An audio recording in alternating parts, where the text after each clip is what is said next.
Hello guys, welcome to another episode of Jacob Dev. Today's topic is OmniAudio 2.6B. So there are tons of audio LLMs and also text to audio LLMs. But why specifically for OmniAudio? The reason is that it claims it is the world's fastest and most efficient audio language model for on-device deployment, which means this can work on mobile. So it supports CPU, which is awesome. I think this is a very valuable model that I would like to share. So let's get to the more details of it. So they have a Hugging Face space, which I open here. So they do provide Hugging Face, but their Hugging Face is not really using the actual model. Instead, it's calling the API. So if you go to the files, go to the app.py, so you can see actually the required API key is calling the WebSocket of the Nexus4AI.com. So this might not exactly what you're looking for, but if you do go through this document, they provide a Hugging Face space.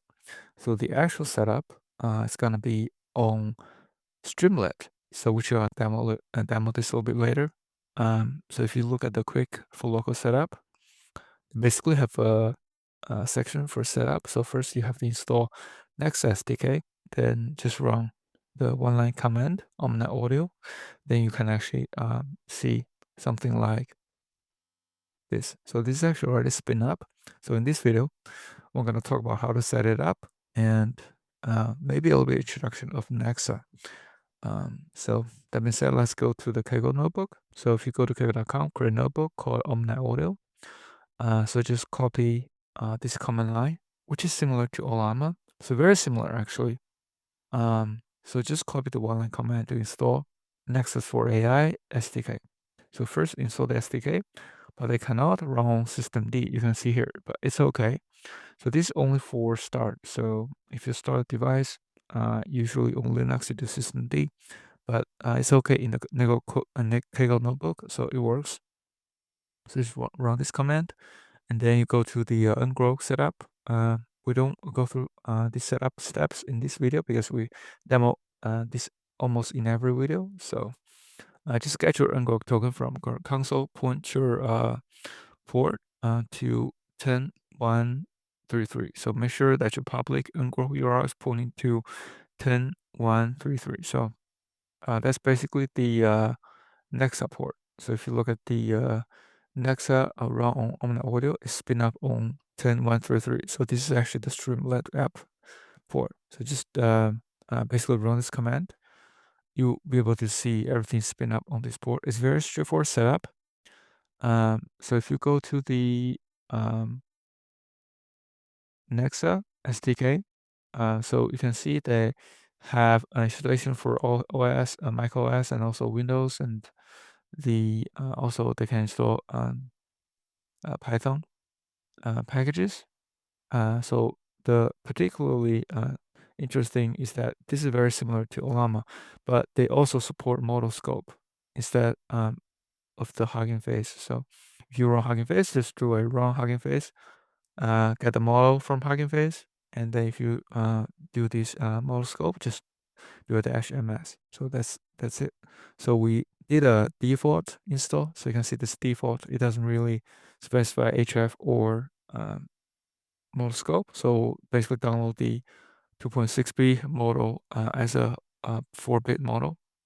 So, and let's go to the Streamlit app. So basically, if you run this audio, you can see this 0953. So this is what is running right now, 0953. And what you have to do is upload your audio here. So we upload your audio. So if you don't upload it, let's see. Basically, they will actually let you to upload it. Just browse it and upload it. Basically, they will convert that voice to a text and then make the model responding text. So as you can see here. So, but there's two ways to do that. One way is to just do a real-time speech. The other way is just to grab the audio from here, which you can gather from the Nexa AI Dev space. There's files here. You can see there's the demo app. go to the files, go to the example audios. So you can tons of audios here. Just get the voice QA. So that's where actually they did on the this page as well. So you can see this page demo section. They're using this voice QA MP3. So just do upload, and then they should be able to see something like that. And then click process audio. You'll get a response. Basically, that's how it works. So again, so this is actually really nice model that actually runs on mobile device. So and it's very efficient.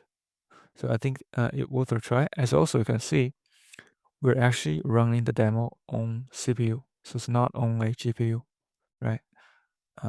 So that really verifies this on-device deployment. So which is the reason why I want to share this model. So hopefully this is helpful. If you do like this video, please subscribe, like, or comment if you have any questions. Thanks for supporting the channel.